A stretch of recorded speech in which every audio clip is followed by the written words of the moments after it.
하나님 말씀 보시겠습니다. 하나님 말씀은 창세기 22장 10절에서 14절까지 말씀 보겠습니다.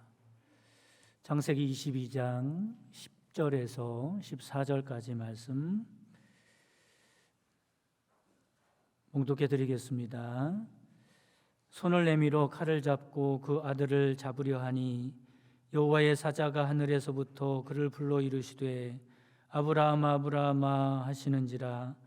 아브라함이 이르되 내가 여기 있나이다 하매 사자가 이르시되 그 아이에게 내 손을 대지 말라. 그에게 아무 일도 하지 말라. 내가 내 아들 내 독자까지도 내게 아끼지 아니하였으니 내가 이제야 내가 하나님을 경외하는 줄 아노라.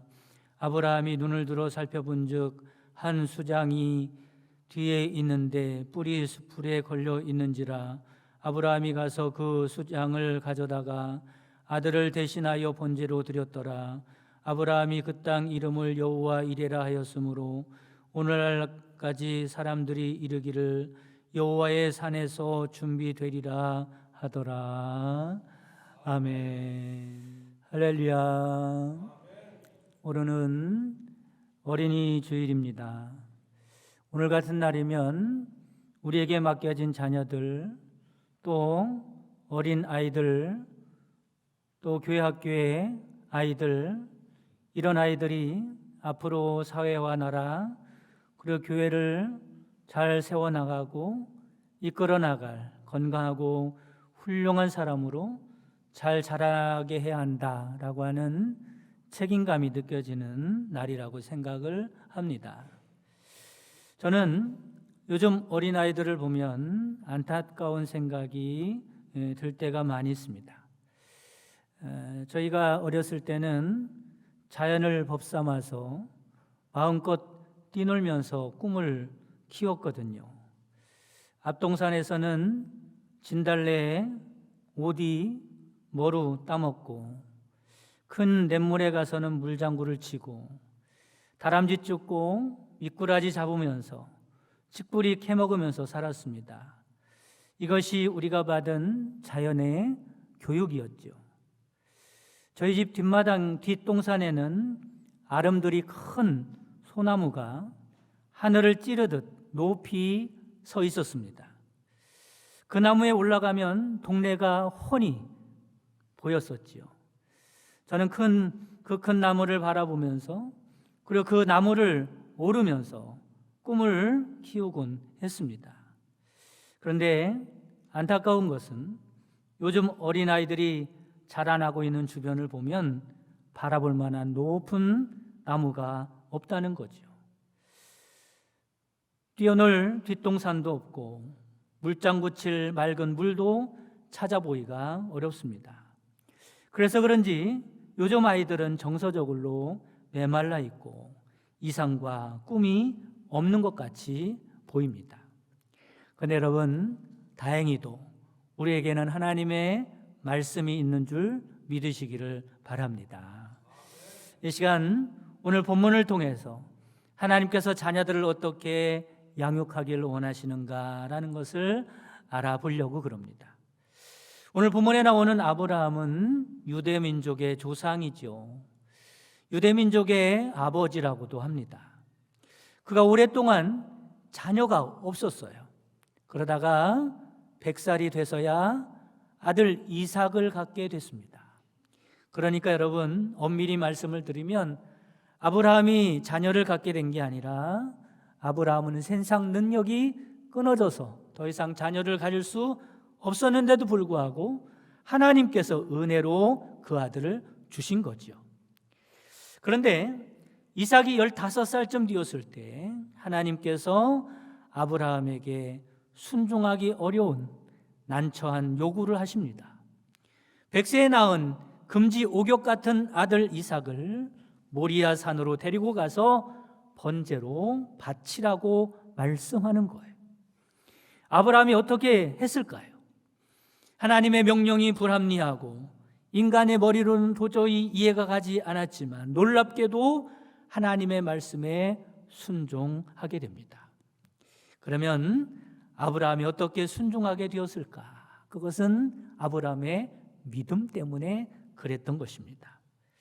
창세기 22장 5절 말씀에 보면 아브라함이 종들에게 이렇게 말을 하지요. 내가 아이와 함께 저기 가서 예배하고 우리가 너희에게로 돌아오리라 하고. 아브라함은요, 하나님을 믿었어요. 하나님께서 이 이삭을 통해서 너희의 자손이 하늘의 별과 같이 바닷가의 모래같이 그렇게 번성하게 할 것이라고 하는 하나님의 말씀을 믿었어요.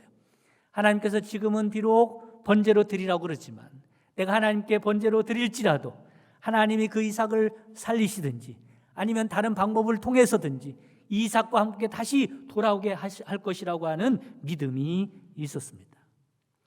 아브라함과 이삭이 드디어 모리아산에 올라가서 이삭을 묻고 제물로 바치기 위하여 칼을 들고 내려치려고 하는 그 순간 하나님의 음성이 들렸어요.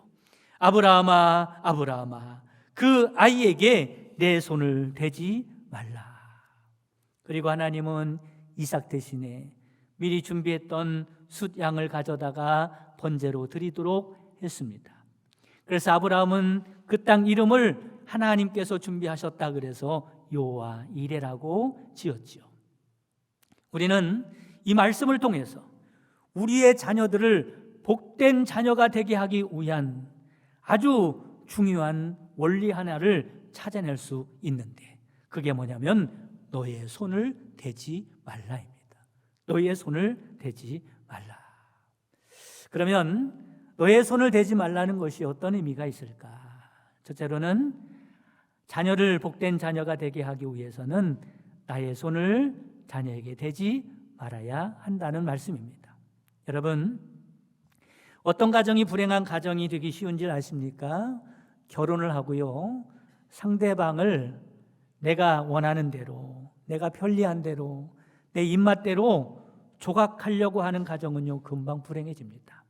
남편은요, 아내를 기선 제압한다 그러잖아요. 내 마음대로 하고 싶어가지고.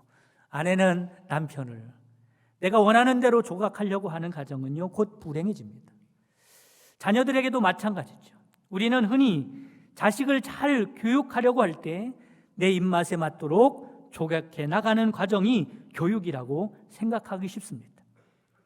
그래서 내 뜻대로 안 되면 야단치고 이렇게 저렇게 바꾸려고 노력하지요. 그러나 자녀들은 곧 불행해질 것입니다. 우리가 잘 알아야 할 것이 있습니다. 그것은 우리의 자녀들의 인생 가운데 내 계획이 있는 것이 아니라 하나님의 선하시고 아름다운 계획이 있다는 사실을 깨닫고 함부로 나의 손을 대서는 안 된다는 사실입니다. 자녀를 내 손으로 조각하려고 하지 말고 기도하면서 하나님께 맡기면 하나님께서 최고의 작품으로 만드실 줄 믿으시기를 간절히 바랍니다. 여러분, 피카소의 그림에 내가 좀 도와주겠다고 붓을 대면 어떻게 되겠습니까? 훌륭한 예술가가 항아리를 빚고 있는데 내가 좀 도와주겠다고 손을 대면 어떻게 되겠습니까? 작품을 모두 망치고 말 것입니다. 마찬가지로 우리의 자녀는 하나님께서 최고의 작품으로 만들 계획이 있습니다. 우리는 하나님께서 잘 빚으시도록, 잘 만드시도록, 잘 그리시도록 도와드리기만 하면 되는 것입니다. 우리의 손을 함부로 대서는 안 된다라고 하는 거죠. 애플의 창시자인 스티브 잡스는 어린 나이에 부모로부터 버림을 받게 됩니다. 그는 입양이 됐죠. 양아버지와 양어머니를 만나게 됩니다. 그런데 불행하게도 잡스가 어렸을 때 자기 자신이 버려졌다는 사실을 알게 되고 입양되었다는 사실을 알게 됩니다. 그래서 양부모에게 가서 울면서 물어보죠. 진짜로 내가 부모에게 버림을 받은 사람입니까? 말을 잘못해 줬다가는 어린 잡스에게 평생 씻지 못할 큰 상처를 안겨줄 것입니다. 그런데 양아버지가 지혜롭게 이렇게 말을 했다 그래요. 잡스야, 부모가 널 버린 것이 아니란다. 하나님께서 우리를 축복해 주셔서 너를 우리 가정에 보내주신 거야. 우리가 너로 인해서 하나님께 큰 복을 받은 거지. 양아버지는 잡스를 보면서 어려서부터 아주 똑똑하다는 것을 알게 되었습니다. 그래서 법관을 만들기로 계획을 했죠. 그러나 양아버지는 잡스가 컴퓨터 방면에 천재적인 기질이 있다는 것을 발견하고 자기 자신의 계획을 깨끗이 포기했습니다. 잡스는 나의 사람으로 만들지 않고 하나님의 계획한 사람으로 만들겠다라고 하는 생각이 이 아버지의 교육의 모토였다고 그럽니다. 결국 잡스는 애플이라고 하는 세계적인 대기업을 만들게 됐지요. 여러분, 우리는 자녀들에게 하나님의 멋지고 아름다운 계획이 있다는 사실을 믿으시고 여러분의 손을 함부로 대지 마시기를 바랍니다. 두 번째, 자녀는 내 것이 아니라 하나님의 것이므로 하나님께 구별해야 한다라고 하는 것입니다. 하나님께서 아브라함에게 아들 이삭을 번제로 드리라고 말씀하죠. 그럼 번제가 무엇입니까? 번제는 몸 전체를 조각내는 거예요. 그리고 온전히 불태워서 드리는 게 번제입니다. 하나님께서 아브라함에게 이삭을 번제로 드리라, 이 말은 무슨 뜻이냐면 이 자식이 50%는 네 거고 50%는 내 거다, 이런 말씀이 아니죠. 100% 그 자식이 누구 거라는 말씀을 하고 있는 거예요? 이삭은 내 거라는 말씀을 하고 있는 거예요. 그러니 온전히 바치라고 말씀하는 겁니다. 이삭은 아브라함의 힘으로 낳은 아들이 아니죠. 도무지 낳을 수 없는 불가능한 상태에서 얻은 아들입니다. 하나님의 은혜로 얻은 아들입니다. 하나님이 아니면 절대로 나올 수 없는 아들이었습니다. 아브라함에게 있어서 이삭만 그럴까요? 우리 가정의 자녀들을 생각해 보시기 바랍니다. 내 힘으로 낳았으니, 내 배로 낳았으니 내 것인가요? 여러분, 착각하지 마시기 바랍니다. 생명의 주인은 내가 아니라 하나님이십니다. 하나님이 주시지 않으면 그 누구도 자녀를 가질 수가 없는 것입니다. 아브라함에게 이삭을 번제로 드리라고 하는 말씀은 이삭은 하나님의 것이라는 말씀을 하고 있는 거예요. 그리고 아브라함이 이삭을 번제로 드린 것은 하나님의 자녀라고 하는 것을 인정하는 순종이었습니다. 그랬더니 하나님께서 뭐라고 말씀합니까? 16절 17절 말씀에 보면 내가 이같이 행하여 내 아들 내 독자도 아끼지 아니하였은즉 내가 내게 큰 복을 주고 내 씨가 크게 번성하여 하늘의 별과 같고 바다의 모래와 같게 하리니 내 씨가 그 대적의 성문을 차지하리라. 네가 나에게 순종했으니 네 자녀라고 해도 네 것이 아니라 하나님 것이라고 하는 것을 깨끗이 인정했으니 내가 너에게도 복을 주고 네 후손들에게도 복을 주겠다고 약속을 하는 말씀입니다. 여러분, 자녀들은 내 것이 아니라 하나님의 것임을 인정하시기를 간절히 바랍니다. 그러므로 내 손을 잡고 대지 말아야 합니다. 하나님의 것으로 구별하여 키워야 한다는 거죠. 인류 역사상 하나님의 가장 큰 복을 받고 역사에 가장 큰 흔적을 남긴 가문 가운데 하나는 록펠러 가문입니다. 세계적인 기독교 대학교를 세웠고 수많은 자선 단체를 일으켰고 역사를 움직이는 굵직한 교회들을 수없이 많이 남긴 가문이죠. 그렇다면 록펠러 가문의 자녀 교육 방법이 무엇이었을까? 한마디로 자녀들을 하나님의 것으로 구별하여 키웠다라고 하는 것입니다. 하나님의 나를 철저하게 구별하도록 교육했습니다. 주일은 구별하여 철저하게 하나님께 드리도록 한 것이죠. 가문의 모든 가족들이 주일을 선별하여 하나님께 함께 예배를 드렸습니다. 우리는 내게 아니라는 거죠. 자녀는 내게 아니라는 거예요. 하나님의 것이니 하나님의 나를 구별하여 드리도록 만들었습니다. 하나님께 구별된 사람들을 가까이 하도록 만들었고 잘 섬기도록 했습니다.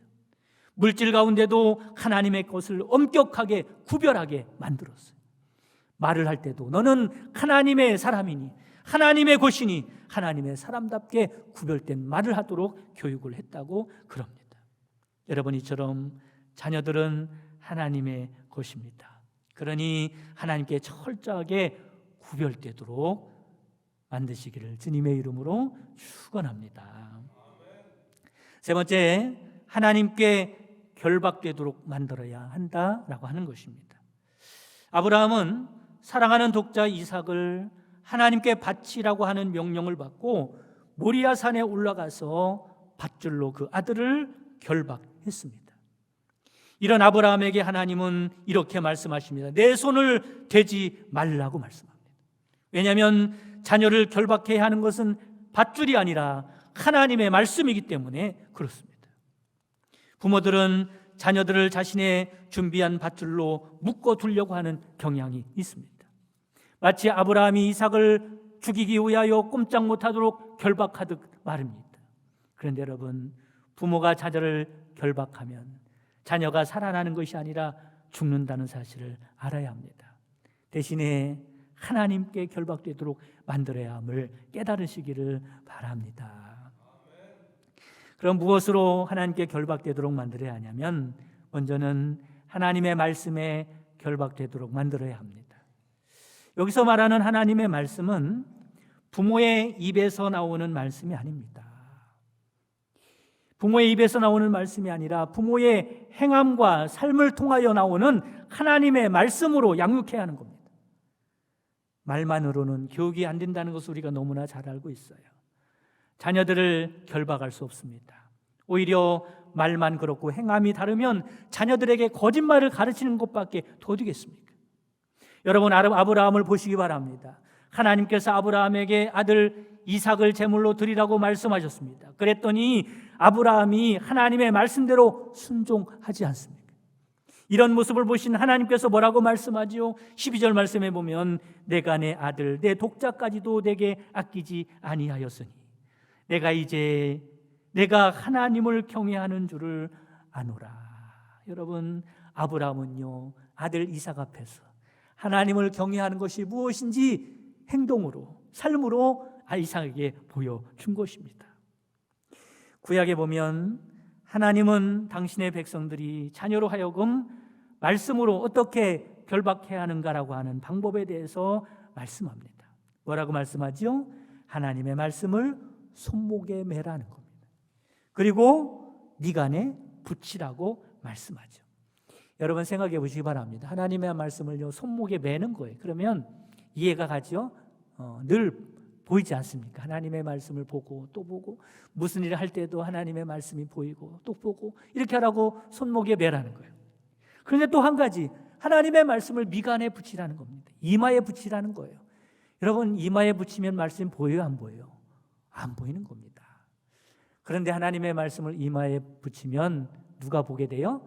다른 사람이 보게 되는 거예요. 특별히 자녀들에게 이마에 붙여진 그 하나님의 말씀은 부모들이 보게 되는 겁니다. 부모들이 그 말씀을 보고 순종하는 모습을 자녀들 앞에서 보이라는 거예요. 그러면 자녀들의 머릿속에가 아니라 자녀들의 가슴 속에 그 말씀이 새겨지게 되는 거죠. 이스라엘 백성들의 교육의 방법입니다. 그래서 이마에 하나님의 말씀을 붙이라는 말씀은 단순히 이마에 붙이라는 말씀보다도 부모로서 말씀에 순종하고 살아가는 모습을 자녀들에게 보임으로 그들의 영성과 도덕성과 성품을 하나님의 말씀으로 교육하는 그런 삶을 살아가라고 말씀하는 겁니다. 다음은 하나님의 사랑으로 자녀를 결박해야 할 줄 믿으시기를 간절히 바랍니다. 하나님께서 아브라함에게 손을 대지 못하게 하시고 이삭 대신에 미리 준비한 뿌리 숯불에 걸려있는 수장을 제물로 드리게 만드십니다. 이 수장은 누구를 상징합니까? 우리를 위해서 대신 죽으신 예수 그리스도를 상징하지요. 여러분, 아마 이삭은 수장을 볼 때마다 평생 하나님께 감사하며 살았을 겁니다. 하나님의 사랑을 늘 마음속에 간직하며 살았을 겁니다. 하나님께서 숫양을 준비하지 않았더라면, 숫양이 내 대신 죽지 않았더라면 내가 그 자리에서 죽을 수밖에 없었을 텐데, 그러면서 평생 하나님의 사랑에 감사하며 살았을 겁니다. 우리도 그렇지 않습니까? 예수님을 바라보면서 예수님께서 십자가에 달려 죽지 않았더라면 내가 그 자리에서 죽었어야 할 텐데, 예수님께서 그 자리에서 죽지 않았더라면 내가 구원받지 못했을 텐데, 하나님의 사랑을 느끼면서 경험하면서 마음에 간직하면서 영광 돌리며 살아가지 않습니까? 여러분, 이 사랑을 자녀들에게도 잘 전해주셔서, 그래서 이삭이 밧줄로 결박하는 것이 아니라 하나님의 사랑으로 결박되었듯이 우리의 자녀들도 하나님의 사랑으로 결박되도록 만들어야 한다라고 하는 것입니다. 최근 교육학자들의 연구 결과에 의하면 가정과 학교에서 매를 드는 것이 아이들의 행동과 성품을 바꿀 수 있을까라고 하는 연구를 했습니다. 오랫동안 연구 끝에 결론은 안 된다라고 하는 거였죠. 매를 들어서 아이들을 변화시킬 수 있는 것이 아니라는 겁니다. 대신에 이 매를 들면 상처만 남게 된다는 겁니다. 아이들에게 매를 드는 것보다도 아이들을 변화시키려면 용서하고 칭찬하고 격려하는 사랑으로 변화시킬 수 있다는 연구 결과입니다. 그래서 유명한 한 교육학자는 이 연구 결과를 가지고 아이들이 상황에 따라 무엇을 배우는지 이렇게 설명하고 있습니다. 먼저는 7가지 부정적인 배움의 상황입니다. 야단을 맞으며 자라는 아이들은 비난하는 것을 배운다. 적대적인 분위기에서 자라는 아이들은 싸우는 것을 배운다. 두려움 속에서 자라는 아이들은 불안감을 배운다. 동정을 받으며 자라는 아이들은 자기 연민을 배운다. 놀림을 받으며 자라는 아이들은 수치심을 배우게 된다. 질투 속에서 자라는 아이들은 시기심을 배운다. 수치심을 느끼며 자라는 아이들은 죄책감을 배운다라고 말을 했습니다. 그리고 또 반면에 11가지 긍정적인 배움의 상황이 있습니다. 제가 주부에도 실어놨는데 참고하시기 바랍니다. 이런 내용이에요. 격려를 받으며 자라는 아이들은 자신감을 배운다. 너그러운 용서를 받으며 자라는 아이들은 인내심을 배운다. 칭찬받으며 자라는 아이들은 남을 인정해주는 법을 배운다. 포용 속에서 자라는 아이들은 사랑을 배운다. 인정을 받으며 자라는 아이들은 목표를 갖는 법을 배운다. 서로 나누면서 자라는 아이들은 관대함을 배운다. 정직함 속에 자라는 아이들은 진실함을 배운다. 공정한 분위기 속에서 자라는 아이들은 정의를 배운다. 친절과 배려 속에서 자라는 아이들은 남을 존중하는 법을 배운다. 가정에서 안정감을 느끼며 자라는 아이들은 자기 자신과 주변 사람들을 믿는 법을 배운다. 가족이 서로 친밀한 분위기 속에서 자라는 아이들은 이 세상이 살기 좋은 곳이라고 하는 것을 배운다. 사랑하는 성도 여러분, 여러분의 자녀들을 축복하기를 바랍니다. 자녀들은 여러분의 감정이나 의지나 욕심의 밧줄로 결박하면 안 됩니다. 하나님의 말씀과 하나님의 사랑에 결박되도록 만들어서 복되고 하나님께 귀한 게 쓰임받는 자녀들로 기르시기를 주님의 이름으로 축원합니다. 지금은 우리 주 예수 그리스도의 구속의 은총과 하나님의 크신 사랑하심과 성령님의 내주교통 충만 역사하심이 자녀가 내 자녀가 아니라 하나님의 것임을 인정하고 하나님의 손에 맡겨드리길 원하는 모든 성도들 머리머리 위에와 그 가정과 사랑하는 자손들과 그 손으로 하는 모든 생업 위에 지금부터 영원까지 함께 계시기를 주님의 이름으로 축원하옵나이다. 아멘.